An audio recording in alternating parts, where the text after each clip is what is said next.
$200 for what?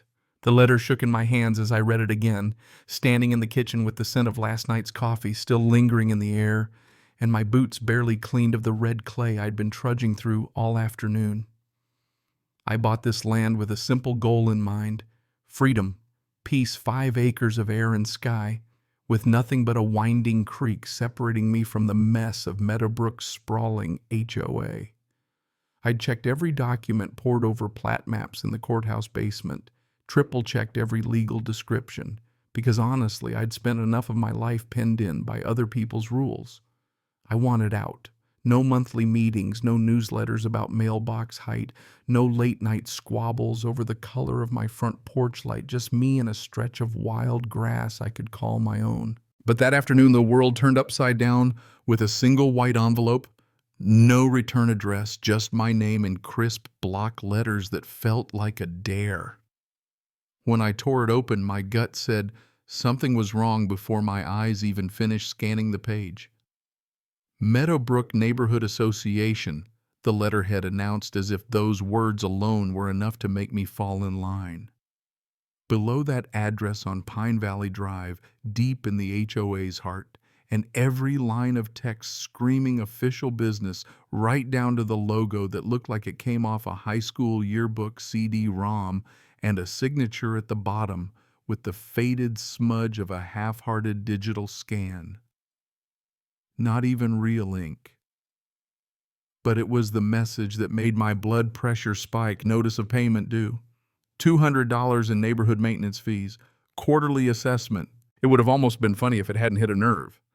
Roads common area upkeep safety initiative services that maybe made sense for folks inside the gates of Meadowbrook, but not for a guy who'd picked his plot precisely because it was 200 yards and a creek away from their jurisdiction. Karen Mitchell, President.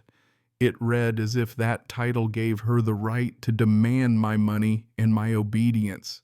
No introduction, no explanation, just a straight-up invoice. Like I was expected to roll over, write a check, and say thank you for the privilege. So I did what I always do when something feels off.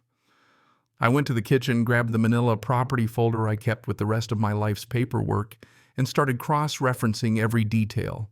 The survey, the legal description, the county map, all in perfect agreement. My land sat comfortably outside the HOA's reach with Elm Creek acting like a natural line in the sand.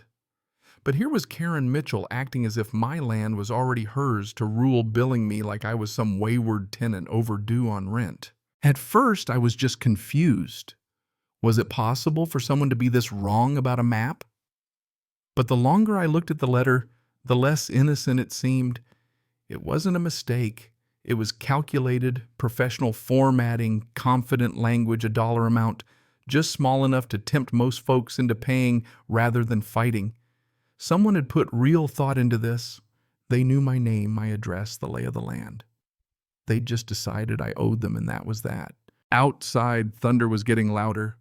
Flickers of lightning working their way through the clouds, and the wind picked up in a way that told me a storm was coming.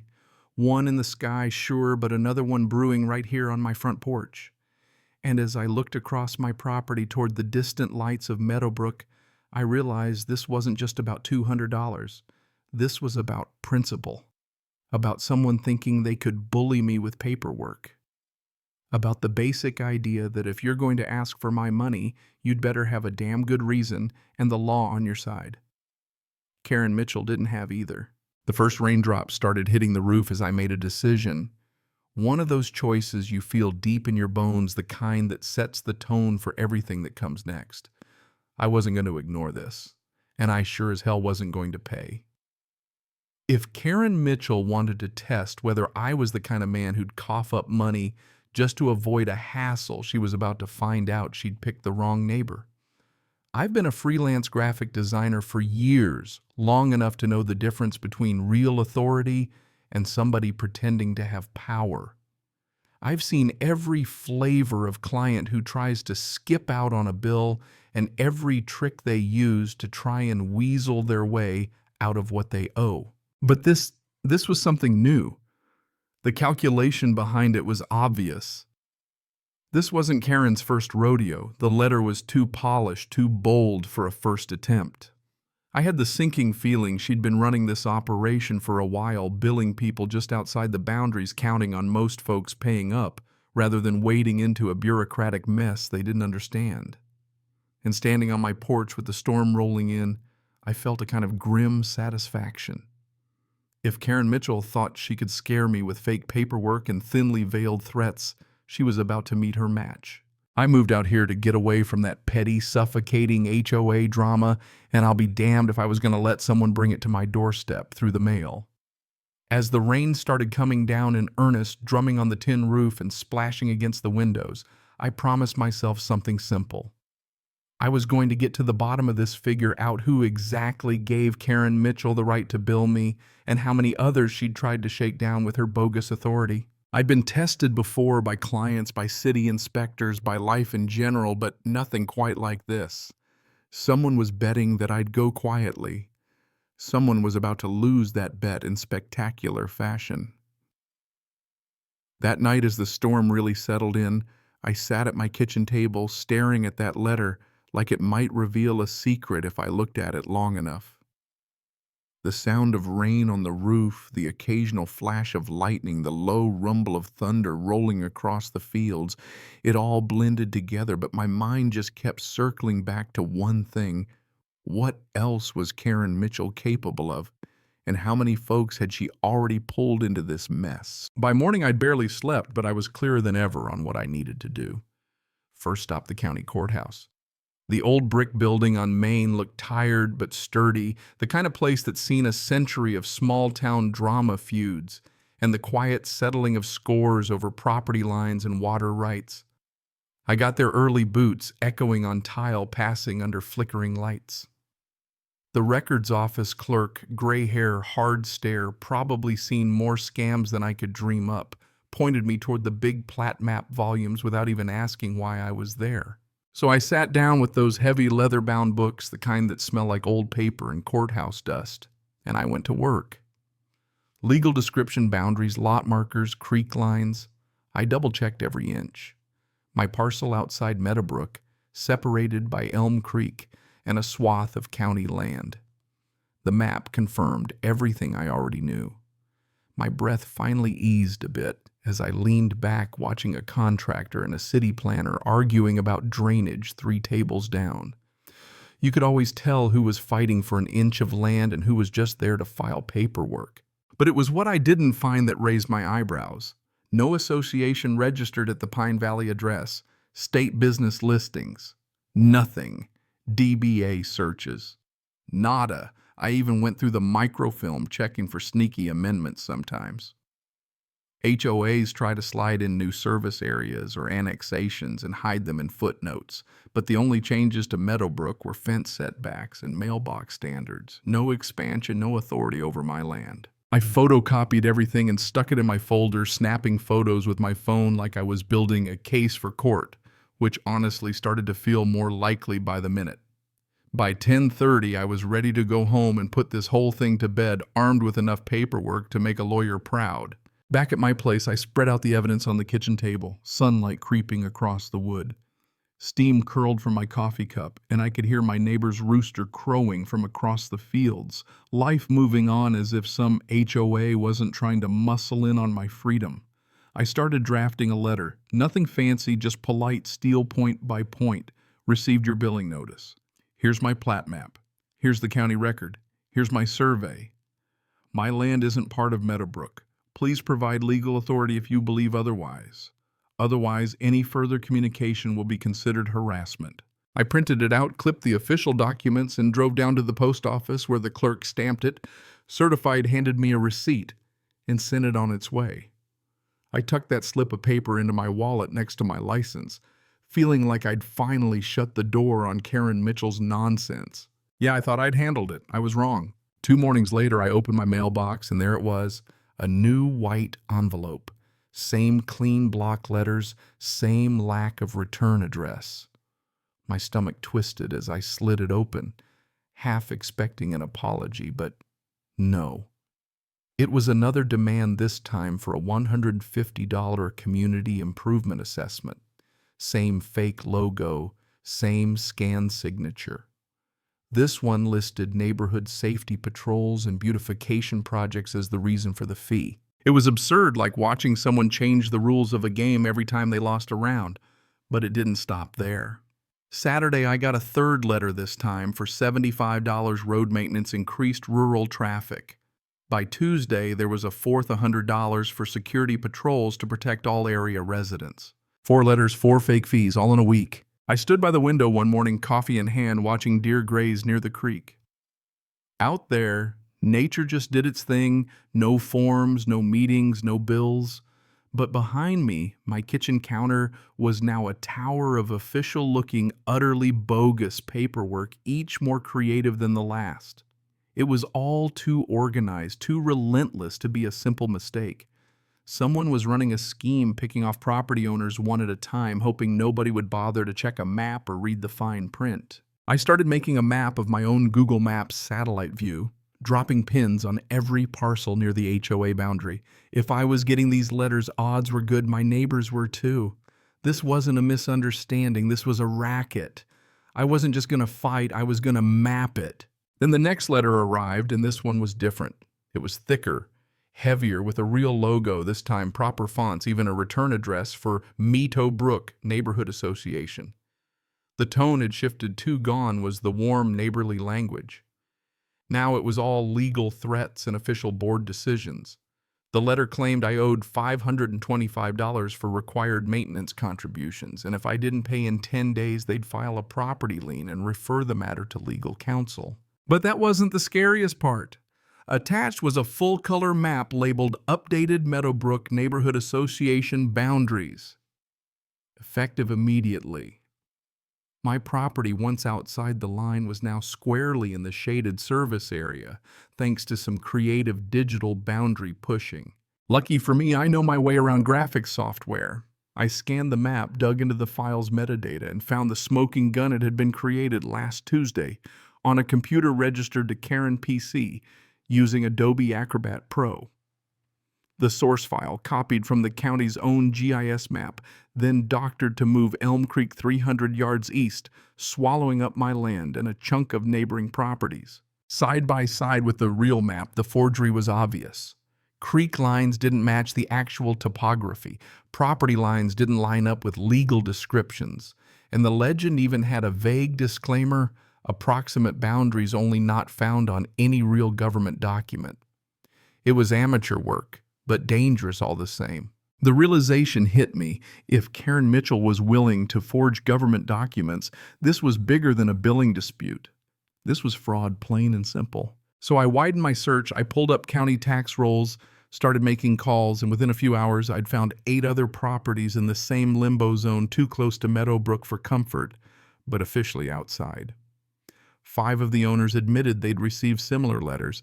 2 had actually paid the fees, assuming it was legit. One older couple had forked over more than $600, afraid of losing their home to a phantom lien. The worst was Mrs. Henderson, a widow living half a mile from me, so hounded by these fake bills and threats. She was thinking about moving to the city, leaving behind 20 years of memories. That did it for me. Karen Mitchell wasn't just greedy, she was a predator, picking on the folks least likely to fight back. By my math, she'd raked in thousands already just from the handful I'd spoken to. Who knows how many more victims there were? That weekend, another storm rolled in, one of those Midwest specials, sky turning pewter, thunder rolling across the hills like distant cannon fire. I stood in my garage staring at an old chain hanging from a hook, a leftover from some previous owner's project.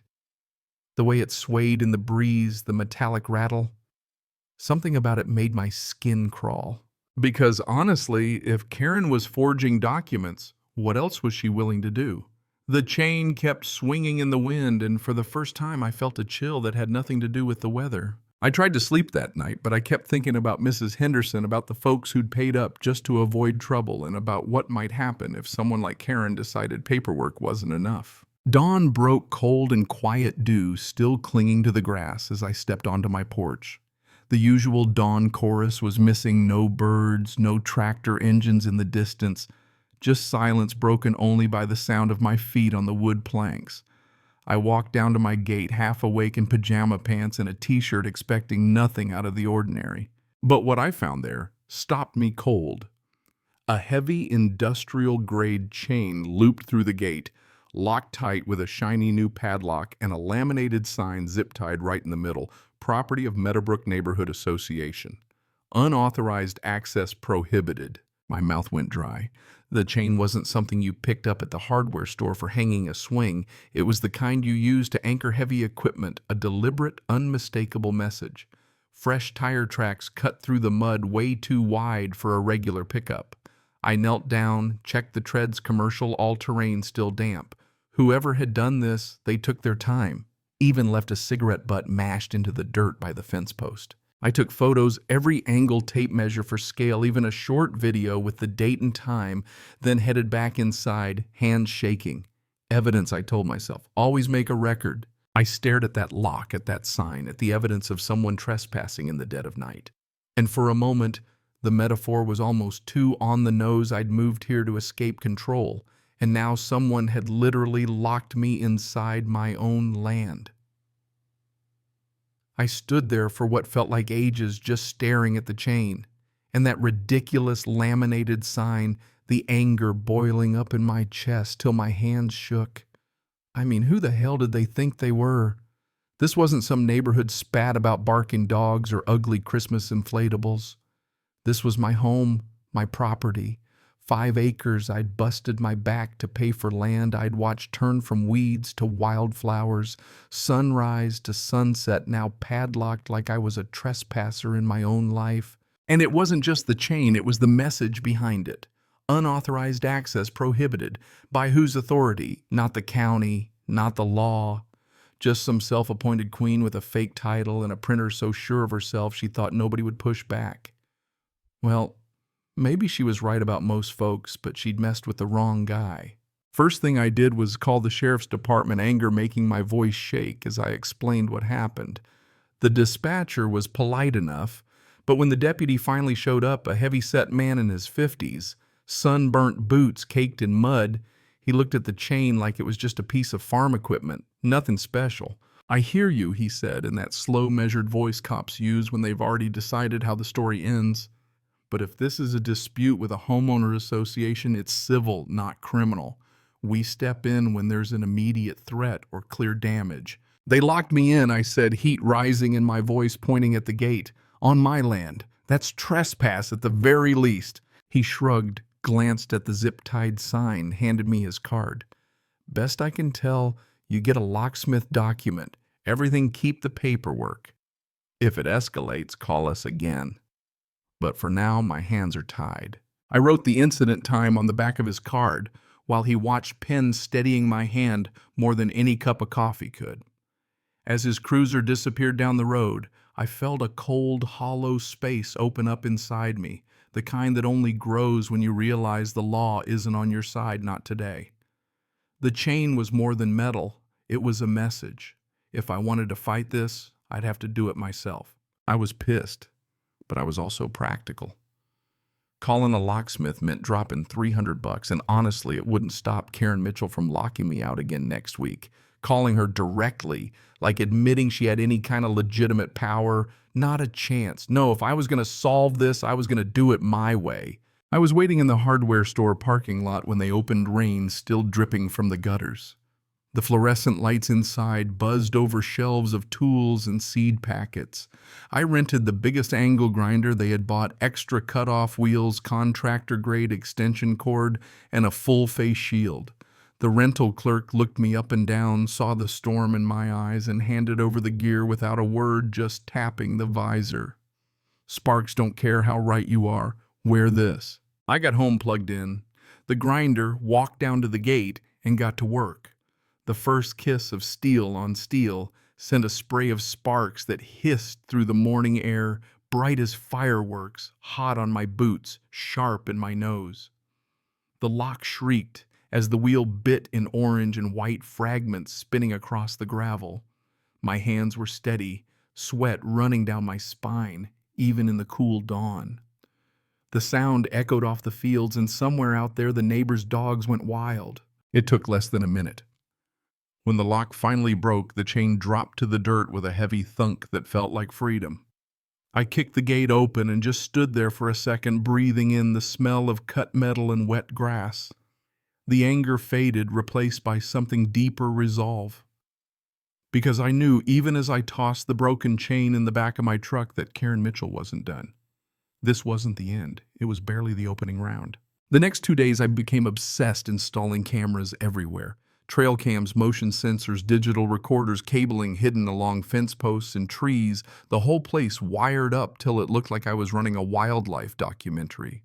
Every approach covered, every gate, every drive, even a few old oaks that offered shade to anyone passing by.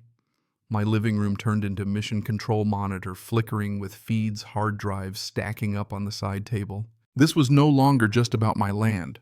It was about proving once and for all what Karen and her crowd were up to.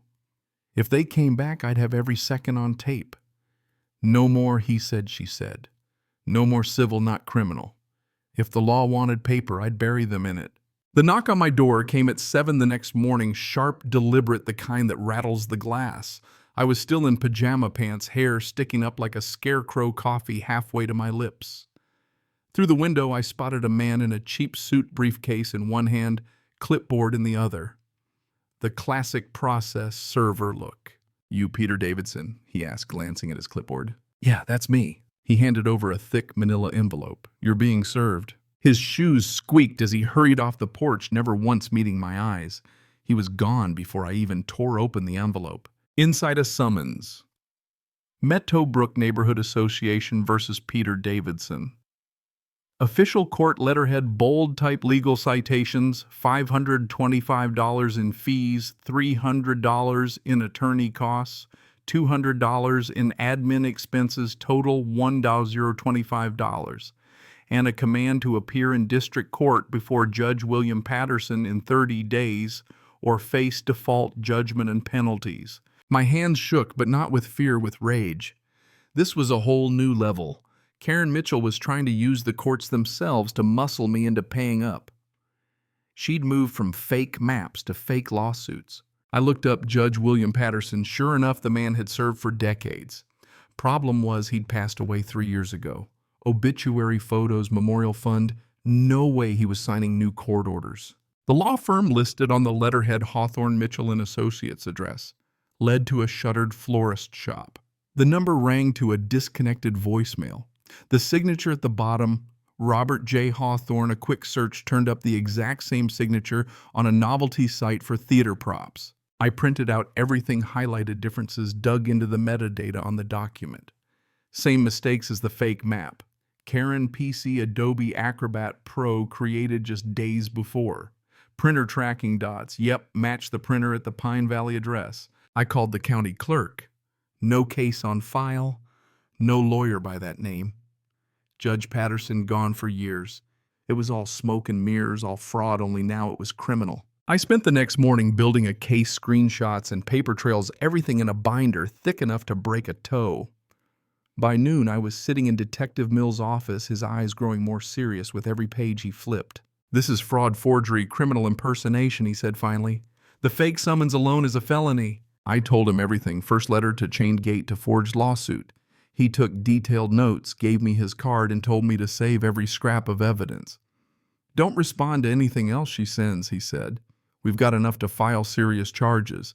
Let us do our work." Walking out of the sheriff's office, the satisfaction almost made me dizzy. I'd finally gotten someone to see just how deep this scam went. Karen had wanted to scare me into silence. She'd just handed me the ammunition I needed to take her down for good. The very next morning, my phone buzzed with a text from Mills. "Community event this weekend. Good opportunity for public revelation." A flyer showed up in my mailbox. Meadowbrook Neighborhood Association Unity Fair. Building community together. The gall of it, Karen throwing herself a parade not knowing law enforcement was closing in. The storm clouds that day weren't just in the sky, they were building over Meadowbrook's little kingdom, and I'll admit I was looking forward to it. Saturday dawned bright and clear, one of those late spring mornings where the sun pours in gold and the birds sing like they've never heard a lie in their lives. Too bad I knew better. As I pulled into Meadowbrook Park, the whole place was already decked out banners on the lamp posts, folding chairs in neat rows under the pavilion balloons, and streamers flapping from every picnic table. Community Unity Fair. The sign said cheerful as a lemonade stand. Kids ran laughing across the grass. Old folks clustered in lawn chairs, already swapping stories. And right in the center of it all was Karen Mitchell, Queen Bee, moving from booth to booth in a coral blazer and perfect pearls, her fake smile stuck on like a campaign sticker. I didn't come alone. Detective Mills had introduced me to Bradley Stone, the county's licensed surveyor, a big guy with a gentle handshake and a laser tripod he carried like a badge of office. We'd agreed no drama, no accusations until Karen gave her big speech. But I had my laptop and my bag projector battery charged and a stack of maps and evidence ready to go. The USB with everything, every scan, every photo, every digital fingerprint felt heavier in my pocket than a bag of rocks. The event started with coffee and cookies, some awkward chit-chat, and then Karen stepped up to the mic like she'd been practicing in her bathroom mirror. She thanked everyone for coming, talked about the spirit of togetherness, and then without skipping a beat, launched into her prepared script about problem properties and non-compliant homeowners jeopardizing our shared values. She clicked through a PowerPoint stock photos of happy families, some aerial shots of the neighborhood, a big map with her new official boundaries in bold color. "We must all contribute," she said, voice rising to keep Meadowbrook safe, beautiful and united. I watched the crowd. Some of the old-timers nodded along, but a few folks, especially the ones near the edge of the development, looked confused. One teenager filming on his phone dropped it to his lap when the numbers on Karen's slides didn't add up. When Karen finished, she invited any concerned residents to speak. That was my cue. I stood heart-thudding and calmly asked Mind if I clarify a few things about these new boundaries. You could feel the shift in the air, folks turning, kids pausing on the monkey bars. Even the uniformed deputy by the pavilion crossing his arms and looking up. I set up my projector. Stone unrolled a big white banner between two tripods, and in 30 seconds the real county map was glowing in front of 100 faces. "Here's the official county plat," I said, pointer steady in my hand. "Here's the original boundary. Here's where my property and 6 others really are. Now here's the map Karen's been mailing out." Side by side, the forgery was undeniable. Elm Creek was nowhere near where the real map put it. The service area shaded to include my land had been digitally shifted. The watermark, faint but visible metadata, clear as day. My laptop screen filled with proof timestamps from Karen's computer. The actual creation date. Every forged document she'd mailed. Every demand letter. Even the fake court summons signed by a judge who'd been dead for 3 years. The seal didn't match the real court seal. The lawyer's office was a closed flower shop. Every single bit of it traced straight back to Karen's printer and address. The crowd was silent at first. People's eyes went wide, mouths dropping open as I walked them through the scam slide by slide. Then came the gasps, the mutters, the ripple of realization that this was never about dues or community or neighborly care. It was about one person's greed. Karen Redface tried to snatch the mic. "This is all fabricated. It's a setup." He's not even. Stone stepped in front of her, calm and solid as an oak. "Ma'am, I'm a licensed surveyor, and these are the real records. What you've been presenting is not just wrong, it's criminal." You could feel the dam break. Mrs. Henderson, the widow I'd spoken to, stood up, voice trembling but strong. "I got those letters too. I paid over $300 because I thought I had to. Mr. Garcia from the Boundary area waved a demand letter. I paid $200 last month. I was scared they'd put a lien on my house." One by one, people started speaking up, neighbors who'd been too afraid, too embarrassed, or just too confused to realize they weren't alone. Karen's hands shook as she tried to gather her papers. Her voice shrill, she pointed at the deputy. "Aren't you going to do something?" But by then the deputy was already moving, his face set in that blank law enforcement way that tells you the game is over. "Ms. Mitchell, I'd like you to stay here until we can clarify a few things," he said.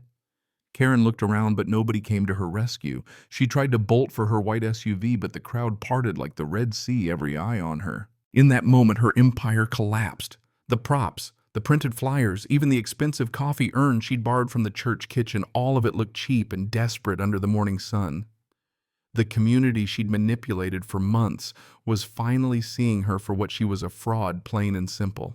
People clustered around me in stone asking how to get their money back, how to file police reports, how to protect themselves from scams like this in the future.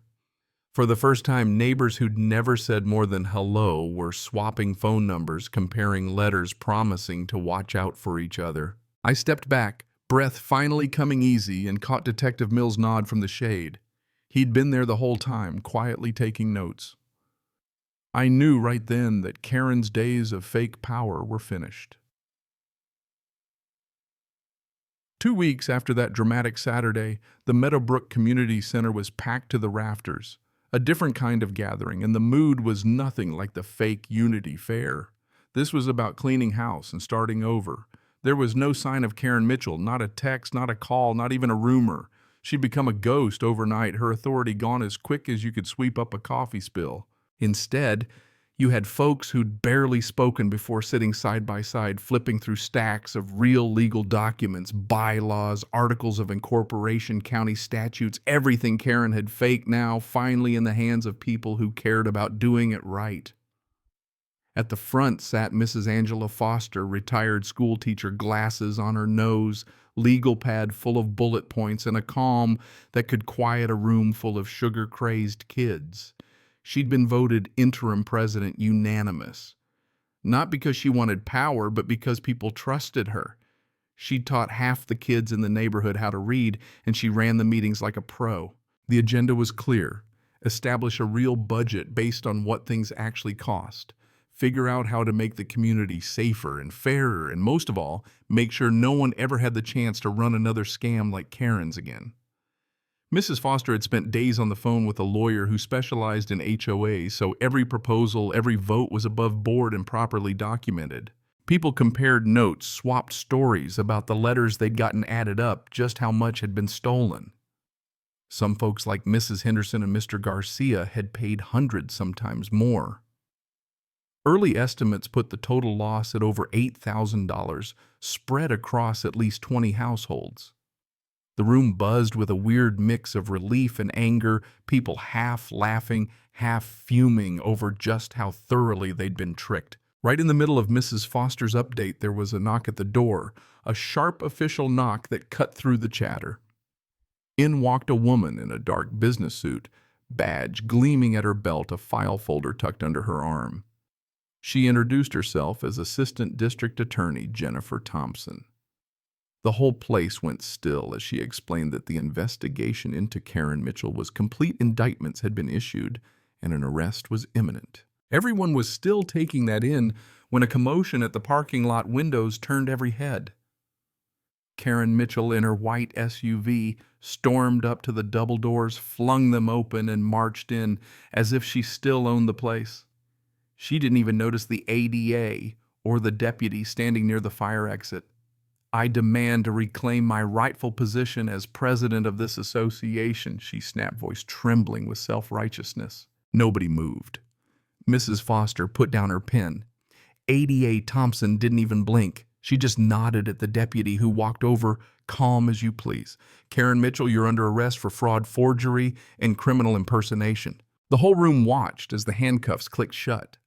Karen's purse dropped, spilling receipts, loose change, and more fake invoices across the floor. She searched the faces in the crowd, looking for even one person on her side. No one spoke. Even the folks who'd once defended her just looked away, embarrassed or angry, or both. The deputy led her outside her SUV, already being loaded onto a tow truck, and for a long, stunned moment, nobody in the room even breathed. And then applause. The kind that starts slow and quiet and then grows until it shakes the windows. Not because anyone likes seeing someone in cuffs, but because it means the nightmare's finally over and justice is on its way. Mrs. Foster got things back on track, her smile soft but determined. "Let's finish what we started," she said. And the meeting turned to practical business, how to recover stolen money, how to set up proper elections, how to make sure nobody ever had that much unchecked power again. People lingered after swapping numbers, offering rides, planning follow-ups, turning from neighbors to friends in the way only shared struggle can do. A few weeks later, the legal wheels kept turning. Karen Mitchell was charged with 3 felonies: fraud for the billing scheme, forgery for the fake documents, criminal impersonation for the dead judge, and bogus legal threats. The evidence was overwhelming.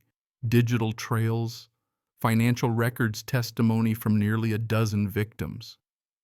ADA Thompson made sure the case moved fast, knowing the community needed closure. The story hit the county paper. I did an interview, nothing dramatic, just explaining how ordinary people could check their property boundaries, research HOA authority, push back on suspicious letters. The editor called me a local hero. I didn't feel like one. I just felt tired, but also finally at peace. By the time sentencing rolled around, the old courthouse steps were crowded with people from Meadowbrook, a few reporters, and to my surprise, families from other communities who'd read about what happened and wanted to see the ending for themselves. Judge Janet Williams listened to every statement, including Mrs. Henderson's about sleepless nights and the feeling of being trapped, and Mr. Garcia's quiet anger about being tricked out of his retirement savings. Karen, pale and quiet, never looked up from the table. In the end, Judge Williams sentenced her to 18 months of supervised probation and ordered $12,000 in restitution, every cent, to be returned down to the penny, or she'd serve real time. Maybe some people wanted to see her hauled off in shackles, but most folks just wanted their money back and their dignity restored. The real victory was seeing the law work finally in favor of the people who'd done nothing wrong. And it wasn't just about punishment. The fraud had forced the community to rebuild itself from the ground up. New elections, open budgets, real rules that made sense and actually served everyone. Property values went up. New families moved in, drawn by word of the neighborhood's honesty and new spirit of transparency.